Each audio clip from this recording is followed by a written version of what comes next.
안녕하세요. 림쌤의 10분 역사에 오신 걸 환영합니다. 저는 여러분의 역사학습 가이드 림쌤입니다. 오늘은 수능 세계사 특강 7번째 시간 서아시아사로 돌아왔습니다. 이 서아시아사가 사실 우리에겐 좀 낯설긴 한데요. 최근 수능 세계사에서 굉장히 핫한 파트로 떠오르고 있죠. 출제율이 점점 높아지고 있는데요. 그래도 내용은 그렇게 어렵지 않으니까요. 저만 잘 따라오시면 됩니다. 그럼 바로 출발해 볼게요. 이 서아시아사는 메소포타미아 문명을 시작으로 발달했고요. 최초의 문명 발상지인 만큼 이 지역에는 많은 소국들이 존재하고 있었습니다. 그런데 기원전 7세기 메소포타미아에서 이집트에 이르는 이 거대한 지역을 최초로 통일한 국가가 등장하니 이 국가가 바로 아시리아입니다. 아시리아는 강력한 철제 무기와 전차를 앞세웠고요. 통일 후에는 도로를 정비하고 정복지에 총독을 파견했습니다. 이러한 아시리아의 수도는 니네베인데요. 요거 포인트로 잘 기억해 두셔야 됩니다.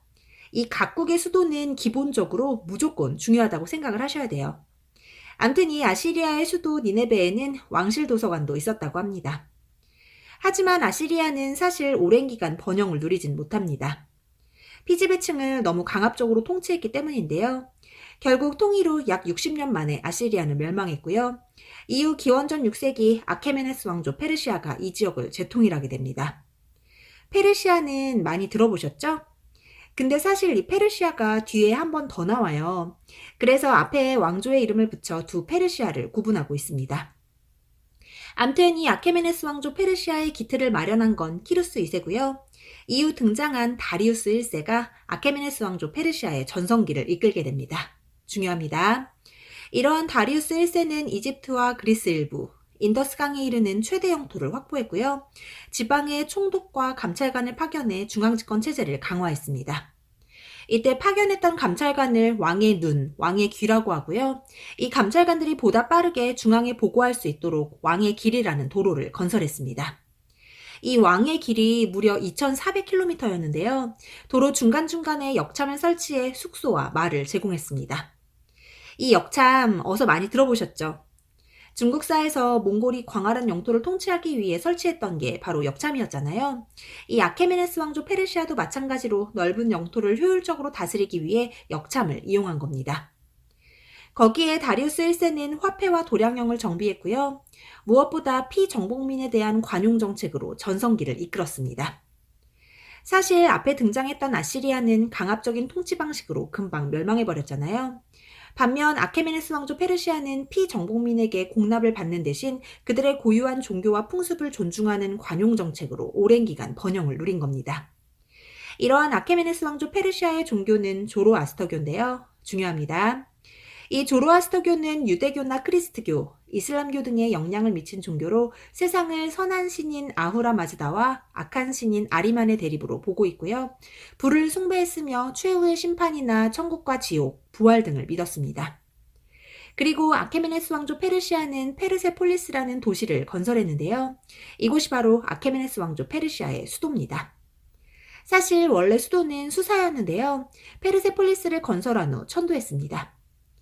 이 페르세폴리스에는 만국의 문이라는 유명한 유적지도 있죠? 하지만 이렇게 잘 나갔던 아케메네스 왕조 페르시아도 결국 그리스 세계와의 전쟁에서 패배하며 쇠퇴하게 됩니다. 이 그리스와 아케메네스 왕조 페르시아의 전쟁은 나중에 유럽사에서 다시 한번 소개해 드릴게요. 암튼 이렇게 쇠퇴한 아케메네스 왕조 페르시아는 기원전 4세기 알렉산드로스의 침략으로 완전히 멸망했고요. 이후 알렉산드로스 제국의 분열 후 기원전 3세기 이 지역에는 다시 파르티아라고 하는 새로운 나라가 등장하게 됩니다. 이 파르티아는 이란계 유목민들이 세운 나라로 수도는 크테시폰입니다. 이러한 파르티아는 중국의 한과 로마를 잇는 동서무역으로 한때 번영을 누렸지만 결국 로마와의 대립으로 쇠퇴했고요. 이후 사사왕조 페르시아에 의해 멸망했습니다. 그렇다면 이렇게 파르티아를 무너뜨린 사사왕조 페르시아는 과연 어떤 나라였을까요? 제가 왜 앞서 페르시아가 두 개가 있다고 말씀드렸죠? 두 번째 페르시아가 바로 이 사사왕조 페르시아인데요.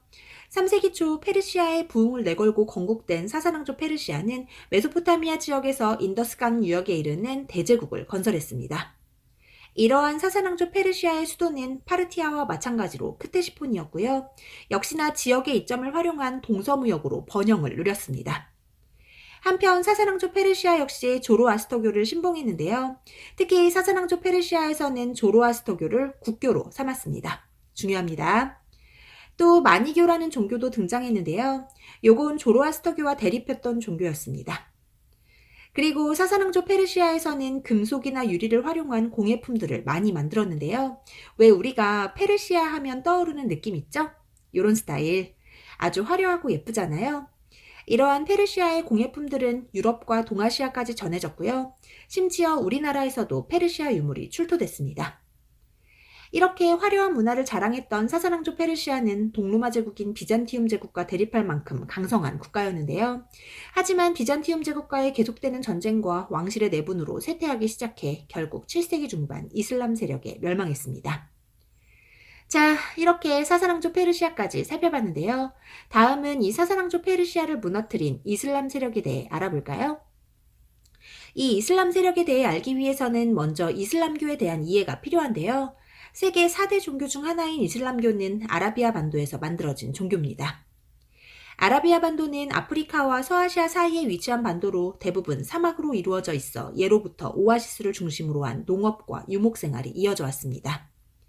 그런데 이러한 아라비아 반도가 6세기경 갑자기 새로운 교역로로 대두되기 시작했는데요.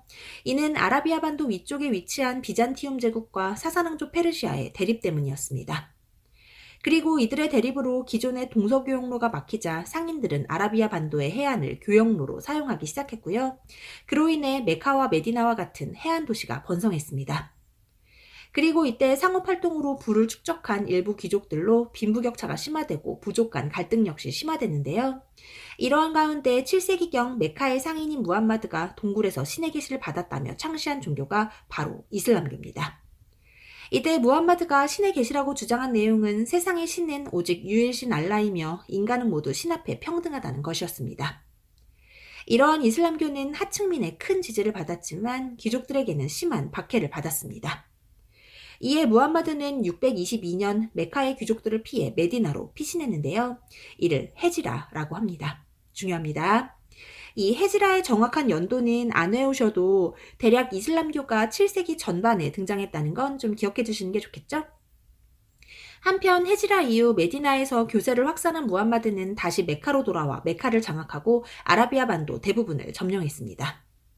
그리고 이러한 무함마드가 죽고 난 이후 선거를 통해 이슬람의 새로운 지도자인 칼리프를 선출했고요. 이 칼리프들이 이슬람 제국을 통치한 시기를 정통 칼리프 시대라고 부릅니다.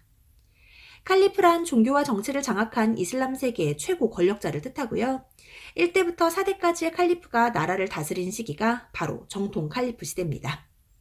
이러한 정통 칼리프는 사사랑조 페르시아를 멸망시키고 이집트까지 정복했는데요. 왜 제가 앞서 사사랑조 페르시아가 이슬람 세력에 의해 멸망했다고 했었죠? 그 이슬람 세력이 바로 정통 칼리프였습니다. 하지만 이러한 정통 칼리프 시대는 오래 지속되진 못했는데요. 4대 칼리프였던 알리가 암살되고 난 후 무아위야가 5대 칼리프 자리에 오르며 우마이야 왕조가 시작됐습니다. 이 우마이야 왕조 때는 칼리프를 더 이상 선출하지 않고 세습하기 시작했는데요. 이에 이슬람 세력은 수니파와 시아파로 분열됐습니다. 이들 중 시아파는 무함마드의 혈통을 이은 4대 칼리프 알리의 후손만이 이슬람 지도자가 될 수 있다고 주장했고요. 그렇기 때문에 우마이야 가문을 인정하지 않았습니다. 반면 수니파는 능력과 자질이 있다면 혈통은 상관없이 칼리프 자리에 오를 수 있다고 주장했고요. 우마이야 가문을 인정했습니다. 이러한 시아파와 수니파의 대립은 현재까지도 이어지고 있는데요. 이슬람의 90%가 수니파고요. 나머지 10%가 시아파입니다. 암튼 이 우마이야 왕조 때 역시 활발한 정복 활동으로 인더스강 유역에서 북아프리카, 유럽의 이베리아 반도에 이르는 대제국을 건설했고요. 이러한 우마이야 왕조의 수도는 다마스쿠스였습니다. 중요합니다. 제가 수도가 중요하다고 말씀드렸죠? 잘 기억해 두세요. 암튼 이렇게 이슬람의 최대 영토를 확보했던 우마이야 왕조는 평등이라는 이슬람의 기본 교리를 무시한 채 아랍인 우대 정책을 실시했고요. 이로 인해 비아랍인들의 불만이 점차 심화됐습니다. 이러한 가운데 유럽의 프랑크 왕국과 붙었던 투르푸아티 전투에서 패배한 우마이야 왕조는 점차 쇠퇴했고요. 결국 아바스 가문에 의해 멸망했습니다. 그리고 아바스 가문이 우마이야 왕조의 불만을 품었던 비아랍인과 시아파의 도움으로 새로운 왕조를 성립하니 이것이 바로 아바스 왕조입니다. 중요합니다. 근데요, 여러분, 이 아바스 왕조의 성립에 시아파가 도움을 줬다고 해서 아바스 왕조가 시아파가 세운 나라는 아닙니다. 오해는 말아주세요. 암튼 이렇게 성립된 아바스 왕조는 기존의 아랍인 우대 정책을 폐지하고 비아랍인도 능력에 따라 등용하는 평등 정책을 펼쳤고요. 중국에 당과벌이었던 탈라스 전투에서도 승리했습니다. 왜 중국사 할 때 당이 이슬람의 아바스 왕조와 벌였던 전투에서 패배한 후 쇠퇴의 길을 걷는다고 했었던 거 기억나시죠? 그 전투가 바로 이 탈라스 전투인데요. 이 전투에서 승리한 아바스 왕조는 동서교역로를 장악해 큰 번영을 누리게 됩니다. 특히 아바스 왕조의 수도인 바그다드는 당의 수도였던 장안과 더불어 세계적인 교역과 학문의 중심지로 성장했습니다. 제가 이 수도가 중요하다고 말씀드렸었죠? 아바스 왕조의 수도는 바그다드입니다. 하지만 이러한 아바스 왕조도 지방 세력의 성장과 이민족의 침입으로 점차 쇠퇴하기 시작했는데요. 특히 셀주크 티르크에게 정치적 실권을 준 아바스 왕조는 결국 13세기 몽골에 의해 멸망했습니다. 한편 아바스 왕조가 번영을 누리고 있을 때 한편에서는 멸망한 우마이야 왕조의 일부 세력이 이베리아 반도의 코르도바를 수도로 새로운 왕조를 건국했는데요. 이를 후 우마이야 왕조라고 부릅니다. 이 코르도바가 있는 이베리아 반도가요, 지금의 스페인이 있는 지역입니다. 암튼 이렇게 성립된 후 우마이야 왕조는 유럽의 이슬람 문화를 전파하며 10세기 전반 칼리프를 선언했습니다. 또 10세기 초에는 북아프리카에서 아바스 왕조를 부정한 새로운 왕조로 파티마 왕조가 성립됐는데요. 이 파티마 왕조가 바로 시아파가 세운 왕조입니다. 그리고 파티마 왕조 역시 칼리프란 칭호를 사용했는데요. 그러니까 이 시기 칼리프가 세 나라에 있었던 겁니다. 아바스 왕조, 후 우마이야 왕조, 파티마 왕조. 잘 기억해 두세요. 거기에 이 시기 이슬람 세력에서 빠질 수 없는 나라 셀주크 티르크를 좀 소개해 드릴게요. 셀주크 티르크 앞에 나왔었죠? 쇠퇴의 길을 걷던 아바스 왕조가 결국 셀주크 티르크에게 정치적 실권을 넘겨줬다고 했었잖아요. 사실 이 티르크족은 원래 중앙아시아의 유목민족이었는데요. 이슬람 세계에서 용병으로 활약하다 결국 이슬람교로 개종했고요. 서쪽으로 세력을 확대해 급기야 아바스 왕조의 수도인 바그다드에 입성했습니다. 그리고 이때 결국 아바스 왕조가 셀주크 티르크에게 정치적 실권을 넘겨준 겁니다. 이때 아바스 왕조의 칼리프는 셀주크 티르크의 지배자였던 투그릴 베그를 술탄으로 임명했는데요. 술탄이란 이슬람의 정치적 지도자를 뜻하는 말입니다. 하지만 이때 아바스 왕조가 완전히 멸망한 건 아닙니다. 아바스 왕조의 칼리프는 여전히 종교 지도자로서의 권한을 가지고 있었습니다.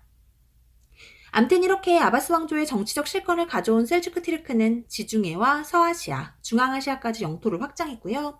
급기야 소아시아와 예루살렘까지 점령해 비잔티움 제국을 압박했습니다. 그리고 이러한 셀주크 티르크의 예루살렘 점령은 십자군 전쟁을 야기했는데요. 이 부분 유럽사에서도 나오니까 잘 기억해 두세요. 한편 이렇게 강성했던 셀주크 티르크도 잦은 전쟁으로 점차 세력이 약화됐고요. 결국 13세기 몽골에 의해 멸망했습니다. 이 셀주크 티르크나 아바스 왕조가 모두 몽골에게 멸망했다는 것도 잘 기억해 두세요. 오늘은 서아시아사 그 첫 번째 시간으로 아시리아부터 셀주크 티르크까지 살펴봤는데요. 오늘 준비한 내용 여기까지입니다. 서아시아사 좀 힘드시죠? 아무래도 이름이나 지명 등이 낯설어서 그럴 텐데요. 자꾸 반복하시면 분명 내 거 되니까요. 반드시 복습하셔야 됩니다. 그럼 오늘도 정말 고생 많으셨고요. 구독과 좋아요는 언제나 감사드립니다. 그럼 안녕, 뿅!